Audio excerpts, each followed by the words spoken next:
ఈ పాదయాత్రకు పులివెందుల మున్సిపాలిటీ ఆహ్వానం పలకడానికి మొత్తం మహిళలందరూ వచ్చారు ఇక్కడికి.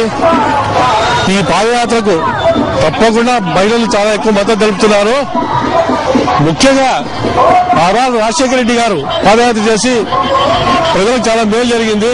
ఆయన ప్రజల కష్టాలు తెలుసుకోగలిగారు కాబట్టి చాలా మేలు చేయగలిగారు.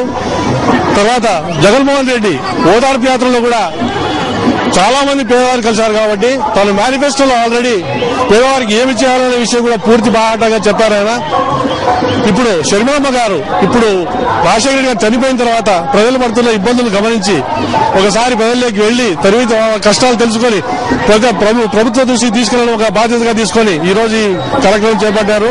కాబట్టి ఎటువంటి పరిస్థితుల్లో ప్రజలంతా కూడా జగన్